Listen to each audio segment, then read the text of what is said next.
All right, everyone. Thank you for joining us today. So happy that you could join us here for a little launch and clinic for our Winter Walk and Roll Week. Really excited to have you all here. Just to note that this was made possible with support from the Federal Transit Administration, Metro, and ODOT.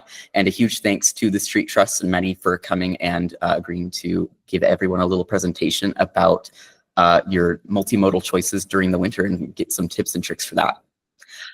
So this Winter Walk and Roll Week is fairly new. We are running it from the 9th through the 15th. You can log your trips on Get There. Quick intro before we get deeper into that. There's a poll and Q&A. You just have to click on the little shapes on the bottom right of your screen. If you have a question during the presentation, either from me or Maddie, feel free to just drop that in the Q&A and we'll be able to see that. There's also a poll in there about your preferred mode of choice during the winter. So go ahead and click that and fill out that poll. WTA is a transportation management association. We deliver customized programs and services in partnership with employers, public agencies, and housing providers to increase transportation options in Washington County and the region. So for Winter Walk and Roll Week, we are launching this challenge. Any bike, e-bike, walk, electric or kick scooter, and skate trips are eligible, and all the trip purposes are eligible. You just have to go to getthereoregon.org. I will go ahead and type that in chat so you can copy and paste that, getthereoregon.org. If you're not already signed up, please do. Log your trips. Like I said, any of those modes for any trip purposes. This week, you will be eligible to win one of 4 sets of 50 transportation incentive points worth over $10, and we are giving away one grand prize of a Cleverhood Rain Rover cape in your color and size of choice. So super awesome opportunity. Those will be awarded late next week, so you can go back retroactively if you've already taken trips during this week, this cold week. You can go all the way back and put in everything that you've already done since Sunday. And then, of course, don't forget to log those trips moving forward. Oh, here's a little picture of that Rover Rain Cape, if you're not familiar. Also, just kind of a background on what transportation incentive points are. We launched this program earlier this year, late last year. You can earn 1 point for each non-drive alone trip. So that's biking, walking, scooter, transit trip logged on Get There Oregon. You can earn up to 2 points a day, so 1 point per trip, 2 points per day. You can earn more points by logging trips during challenges like this week, affiliating your Get There account with your employer email address, or identifying yourself as a priority commuter. I will go ahead and drop that link in the chat as well. All you have to do is fill out a brief questionnaire, and we will let you know if you are eligible for additional incentives. You can redeem those points for incentives worth up to $25. We have a whole bunch of swag. I'm gonna actually swap my presenting to a different screen. So you can see we have a whole bunch of different items: collapsible bags, koozies, reusable straws, lanyards, string totes, some cool TriMet swag, light sets, umbrellas, of course, the infamous Max Squishy, socks, and then, of course, we also have an option to do a straight gift card, and this is through Square. It's for a bunch of local businesses, including John's Marketplace. Hoppa Pizza in Beaverton is on there. I think Ranch might be on there as well. Give and Get Local is a super awesome platform that hosts a bunch of local businesses, so we're so happy to support them. Swap back over to my slides here.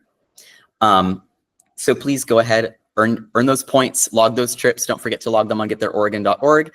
And just one last reminder before we go into Maddie's part of the presentation, a quick poll and Q&A.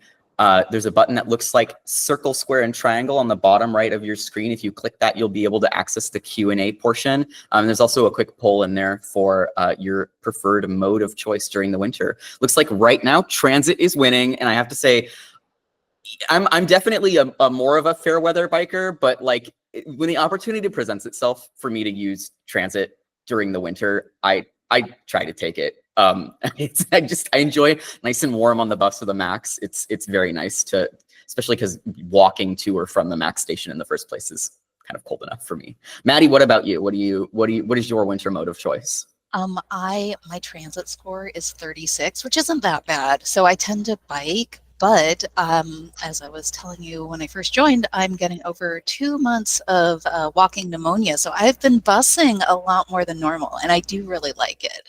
I just find biking simpler given the schedule around me. Yeah, and you know what? It's not that bad. I still bike a lot during the winter, but if you have the right gear, a good sweater, a good sweat, like a good scarf, beanie, it's really easy to do. I biked back and forth to Northwest the other day for something that I bought off of someone online, and it wasn't that bad. It was very nippy, but it was like I had my scarf over my face. It was very warm. Well, Maddie, I'm going to go ahead and stop presenting, and I will let you take it away. Cool, thank you. Here we go. Okay, can you see my slide okay? Yep, you're good there. Okay, cool. Welcome to the Winter Multimodal Clinic. I am Maddie Carlson. My pronouns are she, her, and I'm the Education and Engagement Director at the Street Trust.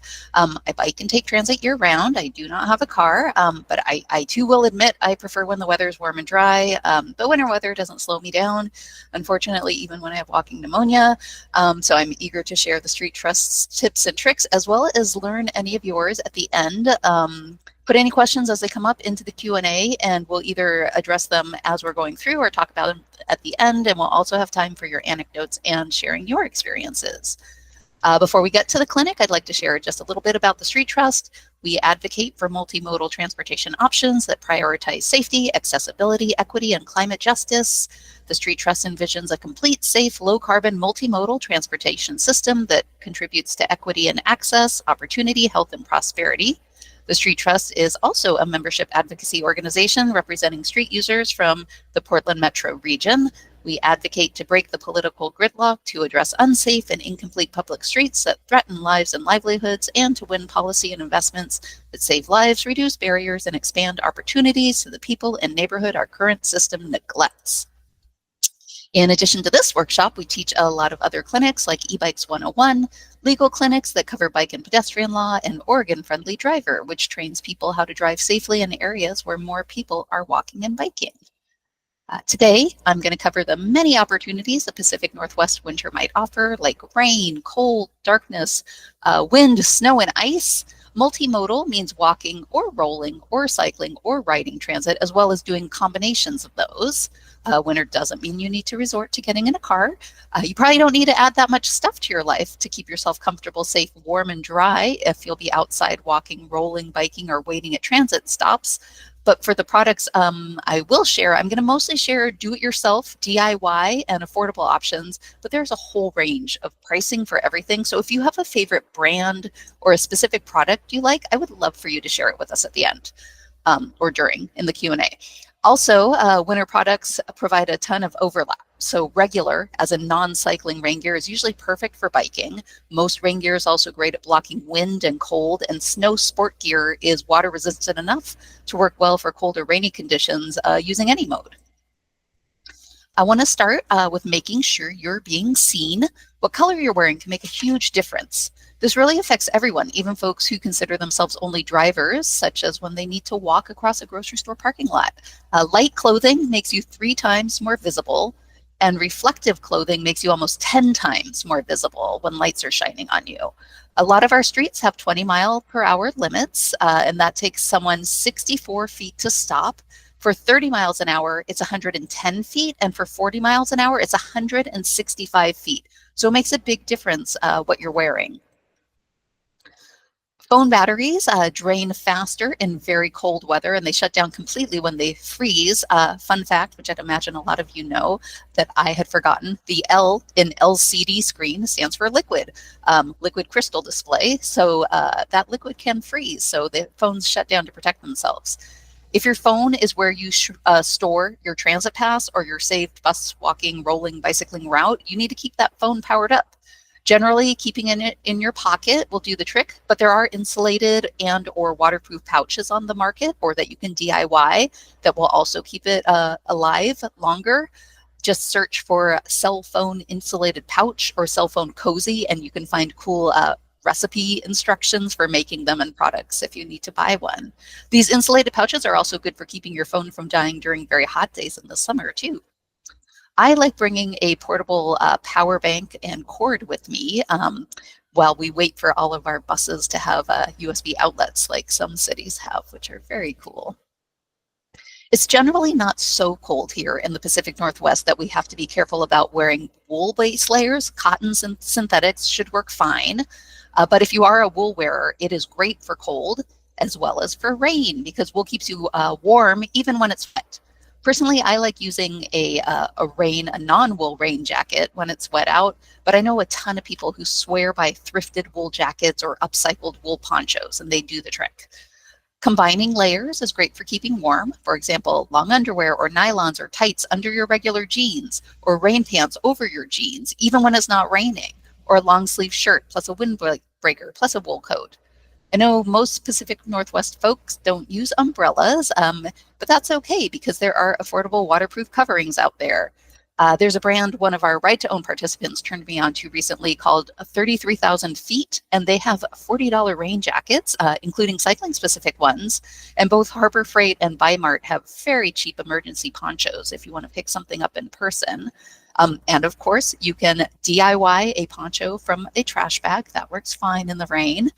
These examples are all very packable too, so make sure you're bringing them along always during winter, even if you think it won't rain. They're a great extra layer for keeping warm. If you're buying something new, notice if it's waterproof or water resistant. Water resistant garments are just fine in light and medium rain, but they're not seam sealed and they're eventually going to let water in if you get caught in heavy rain or if you're out for a very long time, or if you're making multiple trips and you don't have time to let your jacket dry in between. And your rain gear should last for a long time, but it might need a little bit of help to retain the waterproofness. The label or the manufacturer's website will tell you how to reactivate any waterproofness. It might need a special wash, like with the Nick Wax in the picture on the slide, or a tumble dry in a warm dryer for some fabrics does the trick. If you have shoes you haven't worn in the rain yet, it's a good idea to do a test walk to make sure they're not slippery.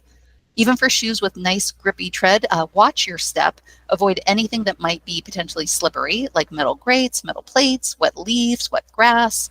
Your regular shoes are probably going to be more comfortable and more safe for walking in the rain than brand new plastic rain boots. Another slippery surface is indoor flooring when you're coming in from out in the rain. Make sure you dry off on your way in so you don't slip inside. Microclimate apps, like the built-in weather app on iPhones, will let you know how soon rain or snow is going to let up and how the temperature will vary within the next hour. So you can game the system by predicting if you should set out a bit early to avoid the worst weather or wait a little longer before you head out. If all that aforementioned gear and layering doesn't do the trick, there are additional ways you can make sure you stay warm and toasty. There are little toe, hand, insole, and stick-on body warmer packets. They're very awesome. I myself have reusable ones that I have to boil to reactivate, and they're not nearly as small, and they don't stay hot as long, but they do the trick, and they're reusable. Also, there are USB rechargeable battery heated clothing that come in every imaginable piece, every single base layer, jackets, vests, scarves, socks, insoles, gloves, and caps, and probably more since I looked at the list last. And let's keep our stuff besides our hop card holding smartphone safe and dry too. Lots of bags such as backpacks, messenger bags, totes that completely close, and as well as bike panniers and other little bike bags are designed to be waterproof or water resistant, but not all of them. If you're in the market to get new bags, look for waterproof ones, so they're going to work in all conditions. But even if your bag isn't waterproof, or if you carry your stuff in an open bike basket or a shopping trolley, you just need to keep your contents dry. It is cheap and easy to stick your stuff into a plastic bag and put that inside your shopping cart or old cloth backpack. I've got some pictures of various examples here. I love those 99-cent Trader Joe's bags for keeping my stuff dry, even though they're not 100% waterproof, and over time they get less water resistant, but they totally do the trick. Although, if you do happen to find a real dry bag, like the one I have pictured in the lower left corner, which I found for super cheap at grocery outlet, grab one of those because those are made to really keep things dry. Here's some street infrastructure that you should definitely know about and take advantage of. The metro region has been putting in more and more of these pedestrian head starts, and I hope you've been noticing them. These are when the walk signal comes on 3 to 7 seconds before the green light. They help you get out of the rain faster, so push that button at any intersection. You'll probably notice a lot of people on their bikes also going when the LPI comes on, but I do want to make sure you know that legally bikes are supposed to wait for the green light. However, this is a situation where you are very unlikely to be cited for biking through the LPI, so use your best judgment on what feels safest for you. You can also travel at walking speed in the crosswalk on your bike as a legal way to work around that wait of 3 to 7 extra seconds. Or wheelchair users who are rolling in winter. Make sure you're wearing gloves during winter, especially for manual wheelchairs. Gloves protect you not only from the cold air, but also shield you from the cold push rims. You can also use pipe insulation from the hardware store to insulate a manual wheelchair's metal push rims. Wear extra layers, especially fully cover up your body parts that might have impaired sensation during low temperatures. Check your tire tread and replace bald tires before rainy and winter if necessary. I think the only place with maintenance workshops right now, from the most recently I've checked, is Bike Farm in Northeast Portland. Every second Tuesday of the month from 6 to 8, they will check your tires and show you how to pump them up.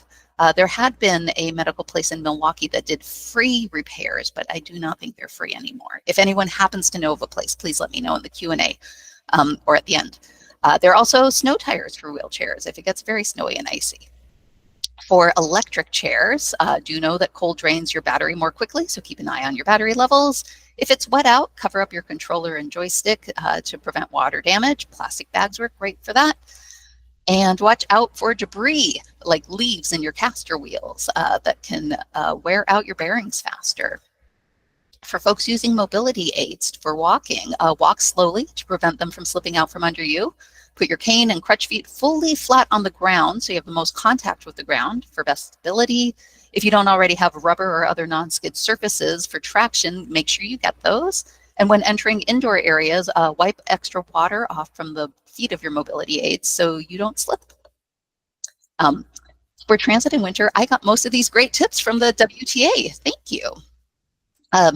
So if you are taking transit, make sure you sign up for TriMet email or text alerts at trimet.org/email updates. Also, you can check while you are out and about, trimet.org/alerts. Their webpage will have all the current alerts and delays. I have stopped checking social media for those because my algorithms are all messed up, but the alerts webpage has everything on it. Do you remember that visibility slide? You need to make sure your bus driver can see you to stop for you. Holding up your lit phone screen usually works just fine. Know alternate routes ahead of time in case a bus is very delayed or if you miss your bus. It's nice to gradually build up a variety of routes so any construction, delay, or a new nearby destination is easy to work around or get to. You can also do this on the fly, of course, but it is reassuring to have a backlog of info at the ready. For route planning, using the TriMet Trip Planner is best. Google Maps used to be my go-to since I'm already using it for my bike directions, but it is not as accurate with real-time arrival information as the TriMet Trip Planner. I also like the Transit app, but now you have to pay if you want to do routing with it. But I do like Transit app for seeing real-time bus arrivals within my immediate area. It's very convenient for that. Bus and trains run slower when it's snowy or icy, so give yourself a lot of extra time for trips on transit, not just the walking to and from the transit stops, but the transit leg of the trip itself. If you have a choice of routes or if you're transferring and the two lines overlap for a while, you can choose from several stops, so it's nice to check out the stop amenities when you can. For me, shelter's the biggest concern, but all of these are so helpful. I love the new Paperwhite real-time displays that so many of our bus stops have these days. Just to go quickly through the descriptions per this AARP California brand new transit audit toolkit, a wide sidewalk should be raised, paved path on the side of the road that's free of obstacles. The seating is a designated space for transit riders to sit while waiting for transit. Trash receptacle, a designated place to properly dispose of garbage, and ideally there's a can for recycling and another for general waste. Real-time transit information is digital signage that updates passengers on when the next transit vehicle will arrive in real time. Lighting is illumination that brightens the transit stop and gives passengers an extra sense of security while waiting for transit vehicles to arrive. The shelter should have a roof or cover protecting transit riders from various weather conditions like rain or snow, and it provides shade from extreme heat in the summer. The information board, just signage designed for low vision with information regarding the transit agency and updates for the transit line. And we tend to have a variety of amenities at our many transit stops here. For folks who qualify for Lyft Paratransit, Lyft is a shared ride service for people who are unable to use regular buses and trains due to a disability or disabling health condition, even a temporary one. TriMet just set up their brand new and amazing accessible transit center. It is called the Jan Campbell Transit Mobility Center in Lloyd District, right across the street from the Northeast 7th Street MAX station. This is where you have to go for anything in person related to Lyft Paratransit. It has a wonderful mobility course, and there's a brand new program where a TriMet partner will ride along with people living with disabilities who are new to using transit to show them how to get around the system to the places they want to go over the course of several rides. Okay, time for bikes. We're gonna transition Hey, to Maddie, bike. can I add one last thing to your Yes. previous slide? For our Washington County folks, Ride Connection has a similar guided ride training program. It's called RideWise. I'm going to leave the link in the chat. But for older adults and people with disabilities and English language learners, you can get basically the exact same thing. Somebody will give you one-on-one travel training and then support you with getting to your destination safely and comfortably. And don't forget that WTA offers anyone who lives or works in Washington County the opportunity to get a trip plan, a custom trip plan, and I'll leave the link for requesting that in the chat as well. It's wta-tma.org/plan, and we will help you plan out your route, and you just tell us your comfortability level and how you want to get there, and we will show you how to get there. Amazing, thank you. Okay, now we're on our bikes. But first, we're going to put our bikes on the bus. Knowing how to put your bike on the bus, the Max or the West, is a great winter trick. All TriMet properties share these same requirements based around the bus rack. So even though the FX Bendy bus has more room inside with their bike slots and the Max has hooks and a lot of folks stand with their fat bikes, these are the official requirements.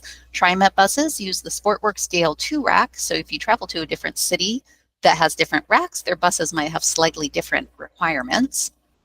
The side of your bike tire will tell you its size or the diameter of your wheel and its width.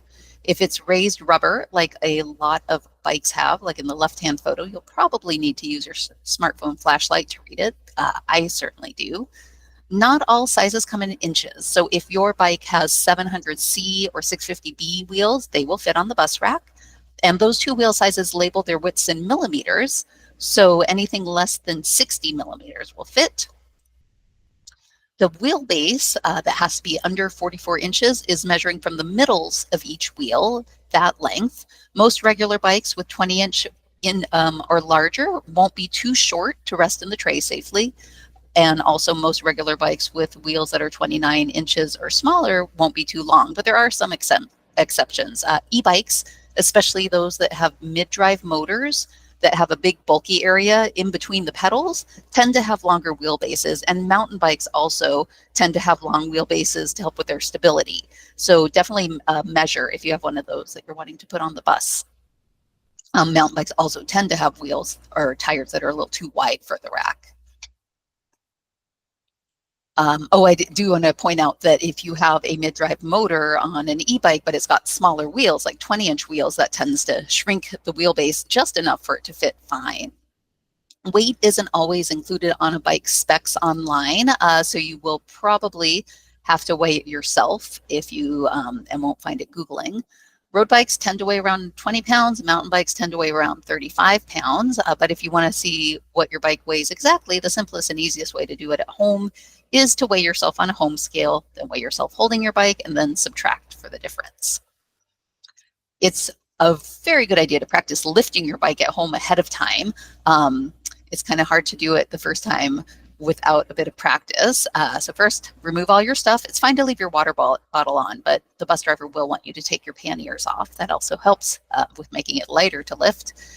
If your bike tends to be heavier in the front or the back, it's nice to know because that might dictate where you want to put your hand.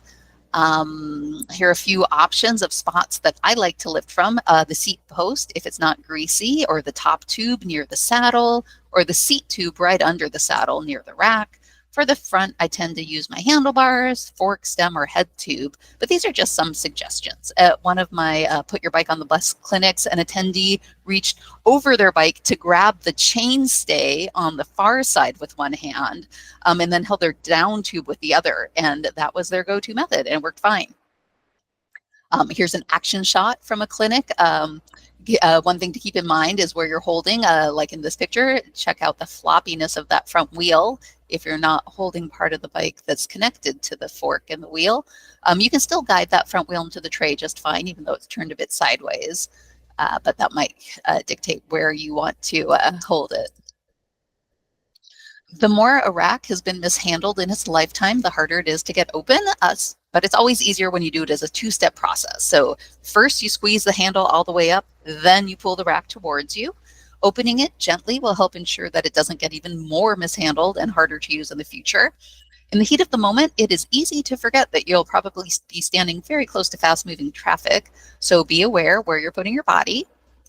There are 2 trays for bikes, and while some systems prefer that you load your bike on the front tray, like King County Metro in Seattle, so they can easily tell how long their bus is sticking out, TriMet drivers prefer you to use the inner tray if you're the first bike there, so that the next person can load more quickly. Moving the support arm is also best done as a 2-step process. Pull out parallel to the ground, then lift it up over your bike wheel. Like the racks, the arms are easier to use the more gently they've been treated. The arm always goes on the front wheel of your bike. Don't load your bike backwards. Get the front arm as high as you can over your wheel, even over your fender. For this model of rack, it has to be past the highest point of the wheel, so at 12 o'clock. This means that if you have a front rack or a front basket that doesn't allow a lot of room underneath it, you might not be able to safely put it on the rack. And by safely put it on the rack, I mean your bike might fall off. I have had a friend that had that happen to their bike and it was run over by a bus. So you really want to get that arm up high to secure your bike. Also think about how you're going to balance your bike while you're working the rack. Is it between you and the rack? Is it behind you, leaning against you? Do you have a kickstand that can hold it up right next to you while you're doing it? And where are you going to put your stuff? You can put your bags down on the ground or on the sidewalk or sling them over your shoulder. Something to keep in mind. Then when you're on the bus, sit near the front so you can see your bike, exit through the front door and let the driver know that you're going to be removing your bike so they wait for you. If the rack is empty once you've taken your bike off, close it up. Closing it up is also best done as a 2-step process. Squeeze the handle, then lift the rack up. And once you've lifted it all the way, give it a little tug to make sure that it's secure. And it is also good practice to wave at the driver so they know you're done in front of the bus and you're prepared to depart. And again, be mindful of where traffic is while you're unloading and get safely to the sidewalk as quickly as you can. If you forget your bike on the bus, which does happen, you can fill out a TriMet Lost and Found report online or by phone. And if your wheels are smaller than 20 inches, the driver might let you carry it on board. If the rack is full, you will probably have to wait for the next bus, but there's also a chance the driver will let you carry a bike on board in that case too. But anything out of the norm is always up to the driver's discretion. Child seats officially are not allowed on TriMet bike racks. The verbiage says bikes with child seats, panniers, or other accessories that block an operator's vision out the front of the bus are not allowed. There are practice racks if this didn't tell you everything you need to know, or if it did, but you also wanted to practice before you get on a real bus. At the PSU Transportation Center in Southwest, which is next door to the PSU Bike Hub, easy to reach by transit.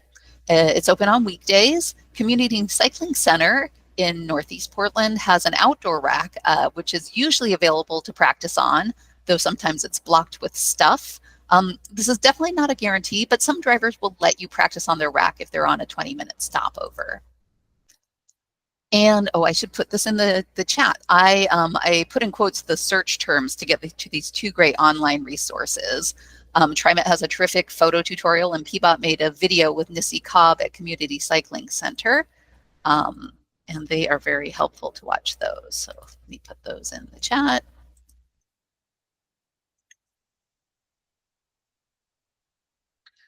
Okay, we are off the bus now.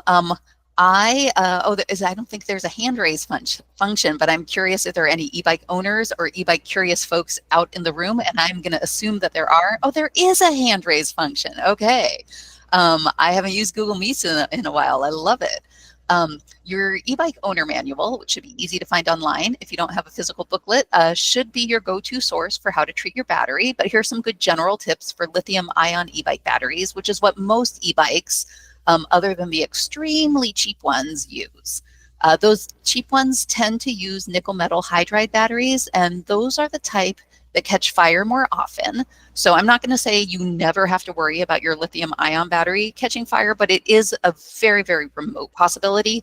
But all of these tips are both good for prolonging the life of your battery and reducing the risk of fire, even for lithium ion. Batteries perform worse in the cold, just like wheelchair batteries and like iPhone batteries. So expect to have probably 30% less range. Most of the manufacturer sites say 10% range, but in actuality, most of us find it more like 30% range.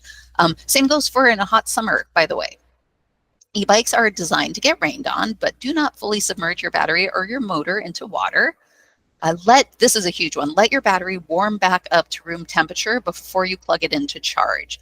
This both will make it last a lot longer. And when I say longer, I mean like 6 to 7 years instead of less than a year if you baby your battery by charging it at the absolute best way to do it.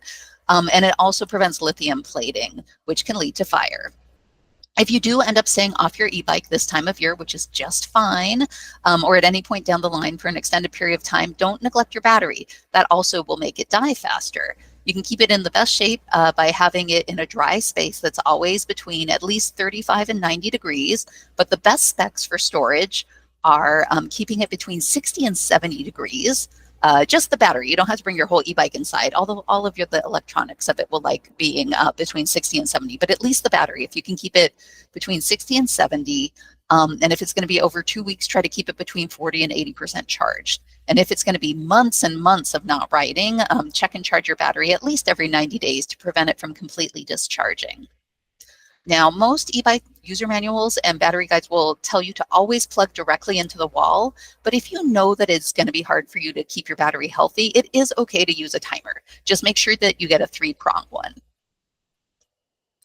We covered light clothing and reflectors, but lights are good for visibility too. Bikes in Oregon are required to have a front white light when it's dark out, so you are already a bit more visible. Good for you. However, extra bright lights are even better. If you need to purchase a headlight or if you want to get an extra one, go for 400 to 700 lumens. Less than 400 is enough for the legal requirement, but it's not enough to illuminate potholes and other things in front of you. And then brighter for 700 is too much for city riding. It will blind other people. But if you are going to do any nighttime mountain biking, that is the level of light you want to get above 700 lumens. And then there are colorful decorative lights. These are both fun and they garner compliments from strangers, but they're also really great for safety, especially because they provide side illumination. I have 3 examples in this photo here. I've got pink down low glow on the back. I've got a light strip on the side of the box, and I have wheel lights on the front wheel. Lights that are on your wheel or your pedals are especially good for visibility because they have more movement. Also think about putting lights or reflectors on your moving parts, like a reflective or lit up ankle band is going to be extra eye-catching with its extra movement and visible from the side. Lights kind of feel like bike clothing. So here are a couple more clothing type stuff for your bike, things your bike can wear. And then at the end, I'm going to touch on some human-specific clothing specific to biking. So fenders are one of the best bike parts for winter. The rain that hits your bike from above doesn't do a lot of harm, but the dirty water blanketing the road that mixes with mud and oil and gets kicked up into your drivetrain by a fenderless tire works its way into your chain and grinds it down. And if you're not very diligent about cleaning it, you are going to need to do some bike maintenance more often. The more coverage with your fenders, the better. Your bike should have full coverage fenders on the front and the back. If you don't have fenders on your bike and you get caught in the rain, you'll also get a wet streak up the middle of your back. It's not just bad for your bike, and you will make the person behind you angry as you spray them with that rooster tail of dirty water. Lots of bikes are equipped with eyelets on the front fork and on the rear of the frame to attach fenders to, but they're also clip-on ones for bikes without that. And just as in the rain, fenders in the snow will protect you from getting splashed and splashing others with icy cold slush. And they'll also keep a lot of the snow and slush from sticking to your bike and protect your bike from wear and tear that can cause. There are also little mud flaps, or also called buddy flaps, that you can add to the back of each fender that give you even more protection in the rain. On days I don't wear rain pants, I like to keep my saddle dry if I have to leave my bike parked outside, and that is where a saddle cover comes in handy. When I ride in rain pants, I am a little slippery on some of my bike saddles, so having the saddle cover on there also cuts down on slipperiness. And plastic bags and shower caps work fine for that too. You don't need a fancy, colorful one. Wet roads can be slippery. We already talked about that with walking and rolling and using mobility aids, but it applies to biking too, especially with the first rain after a dry spell. Don't ride through puddles. You don't know what's hiding in them. There are hidden potholes that can easily cause a flat tire, not to mention cause a crash. Also avoid riding over metal grates and plates and piles of leaves. Even road paint can be slippery when it's wet. Most paint is textured, but not all. I notice this most when I'm stopping and putting a foot down. My bike isn't slippery, but my foot slips a little bit. Give yourself extra stopping distance. Brake slowly and lightly, especially for rim brakes. It can take more distance to come to a complete stop. Take your corners slowly, because the more upright your bike is, the more your tire is in contact with the ground. In terms of wind, when I tend to pull groups, most people dislike wind more than they dislike rain. I don't think I feel that way, because I like being inside after the wind and still being dry. If you have more than one bike though, and it's very windy out, take the heavier one. If you have anything that might act like a sail in the wind, like a safety flag or a cargo bike kid cover, you'll notice that it catches a lot of the wind, so you might want to remove that as well. Route-wise, you'll probably develop various workarounds depending on the weather. If you have to cross a bridge at some point during a commute, there are some that are more pleasant depending on the conditions. I'm going to give a Portland example here. If you feel like you're getting buffeted by the wind and you don't want to be on the Hawthorne Bridge that has no barrier between you and the car lane, you might want to take Tillicum Crossing, even if it means you have a longer journey. If you don't like the amount of rail interaction at either end of Tillicum Crossing on wet days, you might opt for the Hawthorne Bridge. New snow is pretty fun to ride a bike in. It's slow going whether you want to or not, but everything is sparkly and it's so much quieter than normal. There's more room with fewer people out and about, and everyone who's driving or walking or bicycling around you is moving slowly and cautiously. Give yourself lots of extra time in the snow. Your usual time estimates won't be anywhere near accurate. If you see patches of ice, slowly go around them. Be especially mindful of any shady spots that might hide melted and refrozen snow. If there is ice out, ideally you have studded tires. One nice thing about bikes is you can always get off and walk. And if you're in a slippery situation, your bike acts like an extra balancing point while walking. Though even walking your bike on ice is easiest with traction cleats, like yak tracks on your shoes and studs on your tires. For both snow and ice, look for plowed roads. Snow because it's easier and quicker to ride on, and ice because it's safer in terms of slipperiness. Normally, we advise finding routes on the quietest street, but ice reverses this. Bigger streets get plowed first, or plowed only, and busier streets with more car traffic will have melted more from all that car activity. There might be favorite parts of your regular routes that you need to avoid. Like I utilize a lot of parking lot cut-throughs on a normal day. I love them for a lot of reasons, because I get to avoid very busy intersections. I shave a little distance off my trip, and I gain access to stoplights for crossing huge streets via parking lots. But since they're so quiet, they ice over and they stay that way for longer than other spots. As a general note, any surface change creates a spot that you might easily lose control, like a paved street to gravel or grass to dirt or a metal plate to asphalt. So be careful of any transition spot. And that goes any time of year and any mode. When the snow has melted away, we're usually left with gravel on the streets, first all over, and then only in the bike lanes once the street sweepers have made their first passes. This is where the law that you should bike as far to the right as is safe and practical supersedes the law that says if there's a bike lane, you must use it. Or this might be a reason that you'll alter part of your route that includes bike lanes and go a bit out of your way to find quiet streets without bike lanes so you can avoid all that gravel. If you have rim brakes, so I mentioned rim brakes before, here's a picture showing a rim brake and a disc brake. That's where the pads pinch along the entire rim of the wheel, like on the left rather than the disc brakes on the right, which is that small rotor in the middle. Use a rag to dry off the rims of your wheels at the end of each rainy ride. Disc brakes, you don't need to touch them. Actually, you should never touch them because the oils on your hands will mess with them. Remove any snow and slush that sneaks past your fenders. Use a gloved hand, a towel, or a brush to wipe off the snow, especially from your chain. Also, I do want to point out, bikes are really resilient, but just like your e-bike battery, the more you baby them, the longer you can go between needing to do any maintenance on them. So your bike will be fine if you don't brush stuff off it. But if you do, and if you oil your chain a little more often in the winter, it's going to ride a lot smoother and be a lot happier. For snow, lower your tire pressure. And this is another thing. This will just make your ride more comfortable, but it is not a necessary thing to do. But squishier tires will have a bigger contact point with the ground. Some people like doing this for rain too, though I prefer keeping my tires on rainy days up to the max to prioritize preventing flat tires. You'll find the numbers printed on the side of your tire, just like you used where you looked for the bus, but on a different spot on your tire. Some will show a range, and for snow, you'd want to use the lower number of that range, and some just show a maximum. And for that, reduce by 20%. I've got a little guide on the side there. Tires also gradually lose air pressure all times of year, but it's a little more quickly in the winter. So keep an eye on your tire pressure so you don't get too low, because getting too low will lead to a flat tire. Your regular bike tires are fine for most winter conditions, even slick, skinny road bike tires, but wider ones do have more contact with the ground, and knobbier ones are a little grippier and easier in snow. For rain, I ride with my regular smooth tire bikes. For fresh snow and slush, I like borrowing one of my kids' mountain bikes because I find that easier. Now, ice, though, is a special tire situation. If you want to, or if you have to ride on icy days, you do want to get a set of studded tires. The metal studs will dig into the ice and they'll prevent the slipping. Studded tires work in snow and on plowed roads, but they're heavy and they're slow, not to mention an added expense. So they're generally only favored by folks who have to regularly encounter icy situations. They come in all sizes and widths, so they will fit most bikes.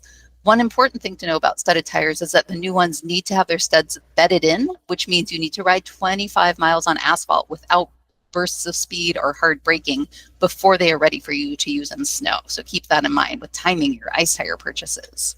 And like most things, there are some other and DIY options like zip ties all around your tire to provide some traction, but only if you have disc brakes.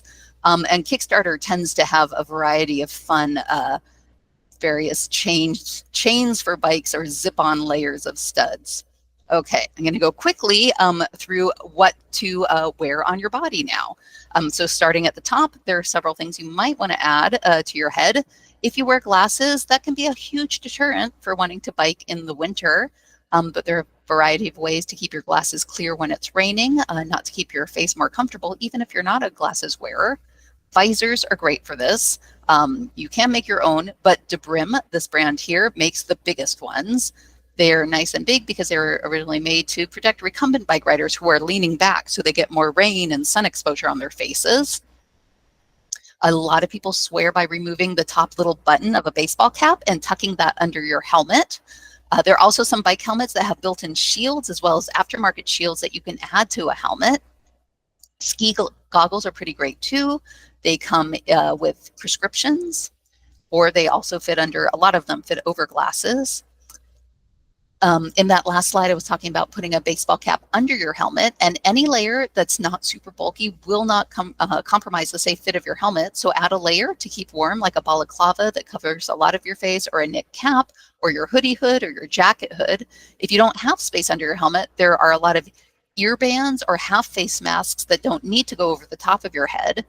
Those products aren't bike specific, but there are also various ear pads designed to attach to the V of your helmet straps. Mine are from Etsy and are called Hell Muffs, and there are also a whole bunch of patterns out there to either knit or crochet or sew or felt your own. Helmet covers help block air and rain from coming in helmet vents. Some covers even have flaps on the back to prevent rain dripping down inside your collar. Even the ones that aren't waterproof still keep you a lot warmer. Bicycling specific apparel is designed for movement and breathability. Rain jackets often have small vents under the arms so you can unzip for ventilation. And rain capes are great for whole body coverage with just one piece of fabric.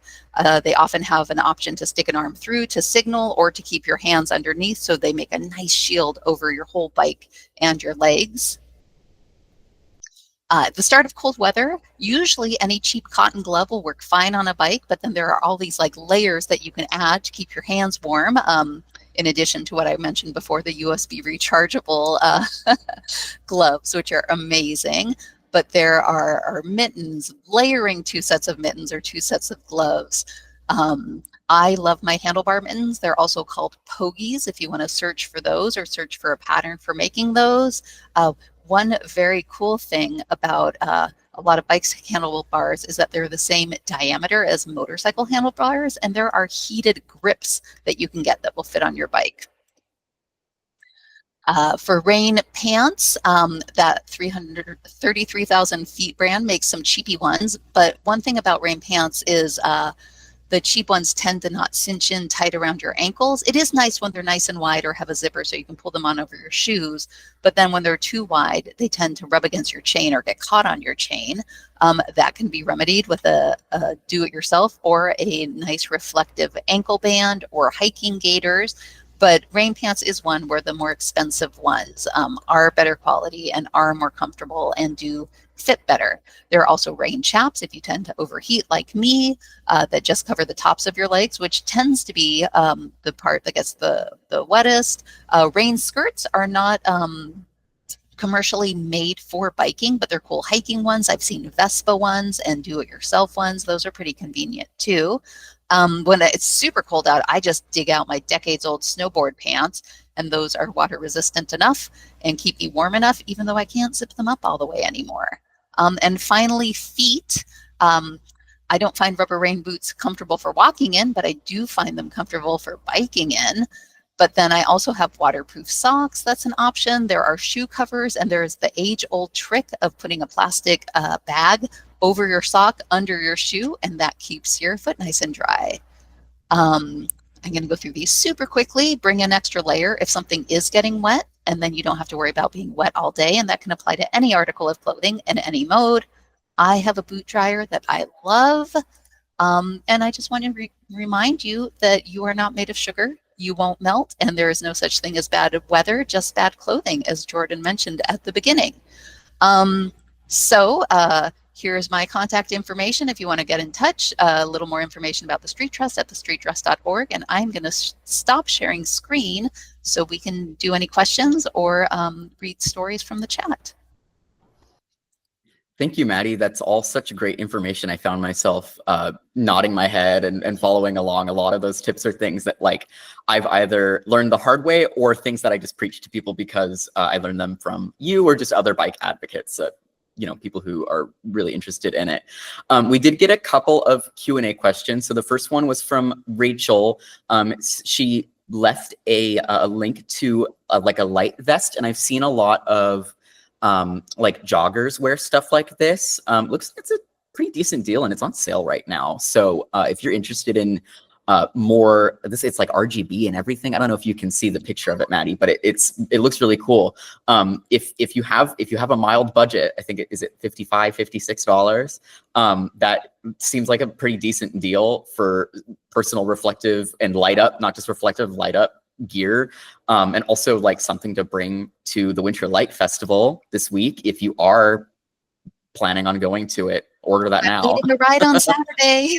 Yes, that's so exciting. And then the next bit we have here is from Stephen Dorsey. He asked a question about voicing complaints about bridge issues on Pacific Highway over the Tualatin River. And I went ahead and answered your question the best that I could in chat, Stephen. There is an online portal where you can submit issues to ODOT and feedback for ODOT, as well as a phone number that you can call and I think leave a message. And the more voices we have to, voice issues about specific pain points, especially on Pacific Highway, the better.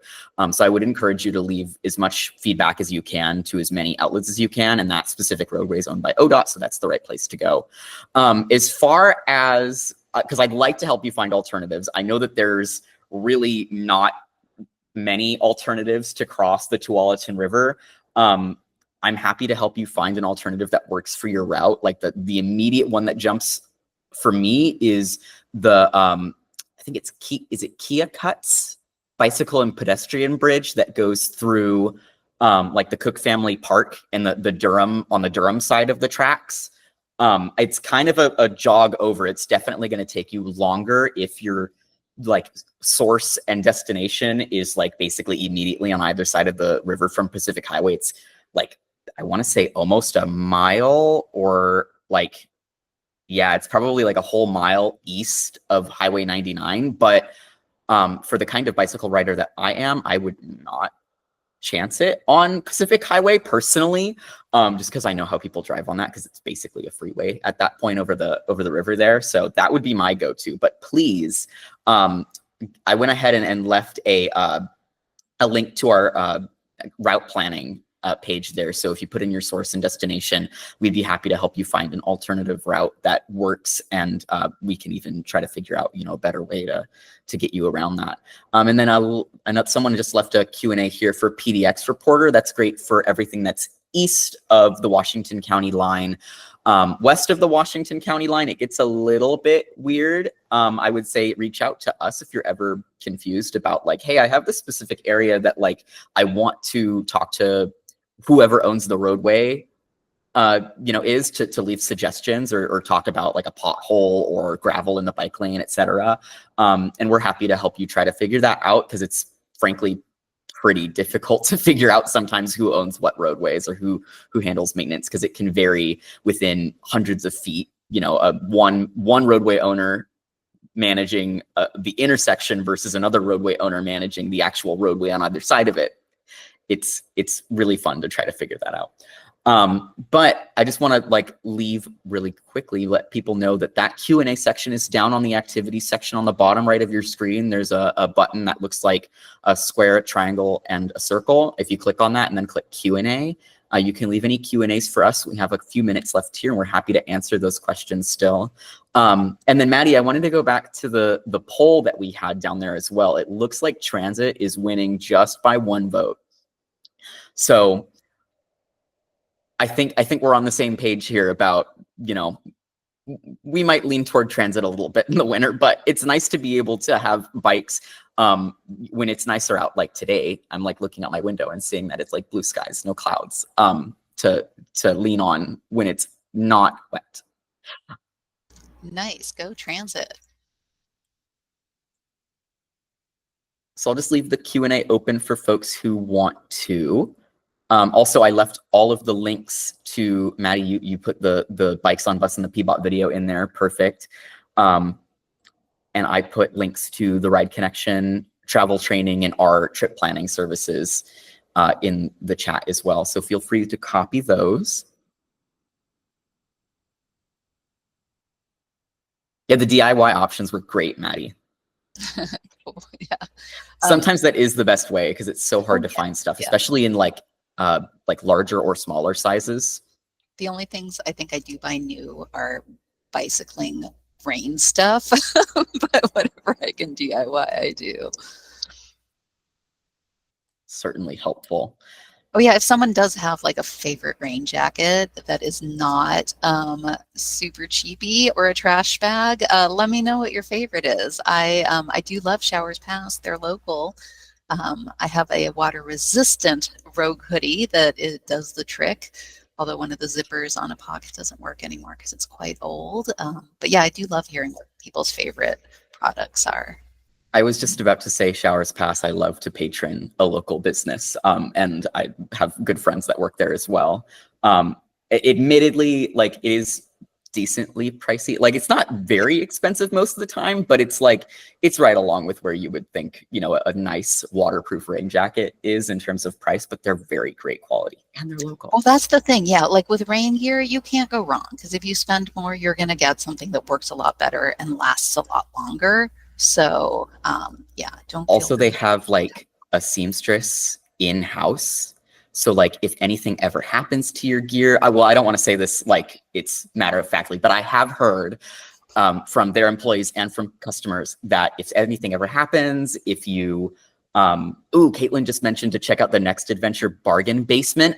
Great, like clearance stuff. I miss when REI was downtown. I would love to go to their little clearance section and see what they had there. Sorry, back to Showers Pass. If you bring an old piece of gear that's like lost a little bit of its waterproof stitching, they will put it back together for you or fix a zipper or something like that. So, oh my gosh, I'm another reason to buy from them because it'll last you longer. Yeah. Well, we just hit 1 o'clock, so I want to thank everyone for coming. Thank you again, Maddie and the Street Trust, for lending a hand and presenting all that wonderful information. It's much appreciated, and I know that the folks who are participating in the Winter Walk and Roll Week are going to love all those tips, and hopefully that helps some folks get out there this week. Yeah, win those prizes. I'm jealous. Yeah, maybe we'll see some snow, so let's see if folks bring out those studded tires. Cool. Thanks, everyone. All right, wonderful. Thank you again, Maddie, and thanks to everyone for attending. Bye.